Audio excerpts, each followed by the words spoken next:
जय हिंद दोस्तों। आपके दिमाग में एक सवाल जरूर आया होगा कि भारत के पास जब अपनी नोट छापने वाली मशीन है तो फिर सरकार अनलिमिटेड पैसे क्यों नहीं छापती है। सरकार खूब सारे नोट छाप के सबको अमीर क्यों नहीं बना देती है। वैसे भी अभी कोरोना महामारी और लॉकडाउन का कहर चल रहा है, सभी लोगों को पैसे की जरूरत भी है। अगर ढेर सारे नोट छाप के सभी लोगों को दे दिए जाए तो इससे देश की गरीबी मिट जाएगी। ना कोई बेरोजगारी रहेगी और ना ही कोई भूखे पेट सोएगा, ना कोई भीख मांगेगा। लेकिन सबसे बड़ा सवाल कि सरकार ऐसा क्यों नहीं करती। इस सवाल का जवाब आपको हमारी आज की इस वीडियो में मिल जाएगा और साथ ही इसमें मैं आपको बताऊंगा कि हमारे देश में पैसा छापने की मशीन कहाँ है, पैसे कैसे छपते हैं, पैसे का पेपर कहाँ तैयार होता है, खराब नोटों का क्या करते हैं, पैसे हम तक कैसे पहुँचते हैं, कहाँ से आते हैं नोट छपाई के पेपर और स्याही, 200, 500 और 2000 रुपये छापने पे कितना आता है खर्च। आपको इन सभी सवालों का जवाब भी मिलने वाला है, इसलिए इस वीडियो को लास्ट तक जरूर देखें। चलिए आपका ज़्यादा समय ना लेते हुए इस वीडियो को शुरू करते हैं। हाँ, लेकिन वीडियो शुरू करने से पहले आपसे एक छोटी सी रिक्वेस्ट है कि अगर आपने चैनल को सब्सक्राइब नहीं किया है तो इसको सब्सक्राइब कर दीजिए, बेल आइकन को दबा दीजिए और इसको बहुत ज़्यादा शेयर कीजिए ताकि नॉलेजेबल वीडियो काफ़ी लोगों के पास पहुँचे। चलिए सबसे पहले हम आपको बताते हैं कि सरकार अनलिमिटेड पैसा छाप के सबसे पहले सबको अमीर क्यों नहीं बना देती है। इस सवाल का जवाब जानने से पहले हमें एक फॉर्मूला को समझना होगा और फॉर्मूला ये है कि किसी भी देश में बनने वाले गुड्स एंड सर्विस यानी कि सामान और सेवा की कीमत उस देश की प्रेजेंट करेंसी के बराबर होती है।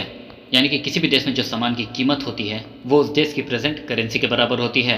चलिए इस बात को हम एक उदाहरण से समझ लेते हैं। मान लीजिए कि सरकार ने खूब सारे पैसे छाप दिए हैं और सबके पास अब लाखों करोड़ों रुपए आ गए हैं। अब मार्केट में आप अगर टूथपेस्ट खरीदने जाएंगे जिसकी कीमत पहले 50 रुपये थी और अब वो दुकानदार उस टूथपेस्ट को 50 रुपये में क्यों देगा, जहाँ वो उस पर पहले 5 रुपये बचा रहा था। अब उसे टूथपेस्ट पे 5 रुपये बचा के क्या फ़ायदा होगा, क्योंकि दुकानदार के पास अब तो लाखों करोड़ों रुपए आ गए हैं। तो इसलिए वो दुकानदार उस टूथपेस्ट की कीमत कई गुना ज़्यादा बढ़ा देगा और इसी तरह कच्चे माल से लेकर तैयार माल तक सभी चीज़ों की कीमत बढ़ेगी और फिर देश में महंगाई आसमान छूने लगेगी।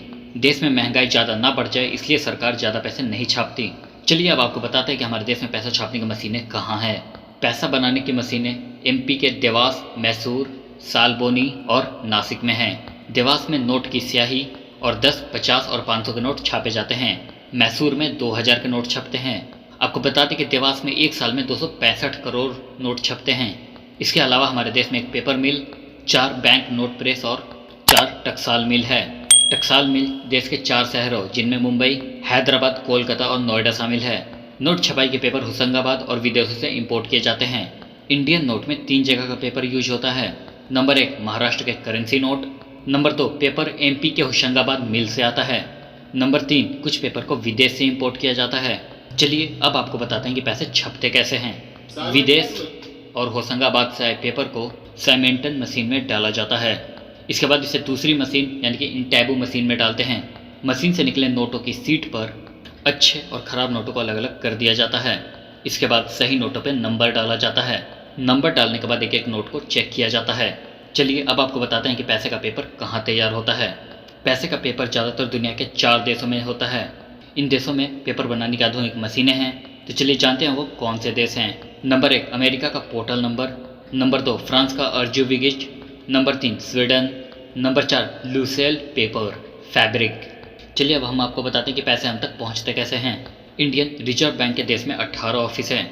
अहमदाबाद, बेंगलुरु, बेलापुर, चेन्नई, चंडीगढ़, भोपाल, जयपुर, हैदराबाद, गुवाहाटी, कोलकाता, कानपुर, जम्मू, मुंबई, नागपुर, पटना, तिरुवनंतपुरम, भुवनेश्वर और लखनऊ।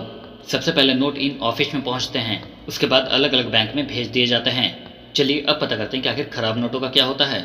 जब नोट खराब हो जाते हैं तो उन्हें बैंक में जमा कर दिए जाते हैं। बैंक उन नोटों को मुख्य कार्यालय में भेज देता है जहाँ पर उनकी जाँच होती है और उनकी जगह पर नए नोटों को भेज दिया जाता है। चलिए अब हम आपको बताते हैं कि कहाँ से आते हैं नोट पेपर के छपाई पेपर और स्याही। मध्य प्रदेश के होशंगाबाद में सरकार द्वारा संचालित एक सुरक्षा पेपर मिल है। यहाँ से भारत के सभी 4 प्रेसों के लिए नोट बनने और इस्तेमाल होने के लिए विशेष मुद्रा कागज की आपूर्ति की जाती है। इसके अलावा काफ़ी मात्रा में इन कागजों का दूसरे देश से आयात भी होता है। नोट छापने के लिए और स्याही का निर्माण मध्य प्रदेश के देवास स्थित बैंक प्रेस नोट में होता है, जबकि नोट पे जो उभरी हुई छपाई नजर आती है उसकी स्याही सिक्के में स्थित सीज फॉर्म की यूनिट सिक्पा में बनाई जाती है। चलिए अब हम आपको बताते हैं कि 200, 500 और 2000 रुपये छापने पे कितना आता है खर्च। आरबीआई 1 रुपये के नोट को छोड़ सभी करेंसी नोट को प्रिंट करती है। अपने वार्षिक रिपोर्ट में आरबीआई ने कहा 200 रुपये के नोट को छापने पे 2 रुपये 93 पैसे, 500 रुपये के नोट को छापने पे 2 रुपये 94 पैसे और 2000 के नोट पे 3 रुपये 54 पैसे लागत बैठती है। तो दोस्तों आपको पता चल गया होगा कि सरकार खूब सारे नोट छाप के सबको अमीर क्यों नहीं बनाती। ये भी पता चल गया होगा कि हमारे देश का पैसा कैसे और कहाँ बनता है। आज की वीडियो आपको कैसे लगी कमेंट में ज़रूर बताना, और ऐसी इंटरेस्टिंग और नॉलेजेबल वीडियो देखने के लिए हमारे चैनल को लाइक शेयर और सब्सक्राइब जरूर करें। फिर मिलेंगे नई वीडियो में, तब तक के लिए जय हिंद।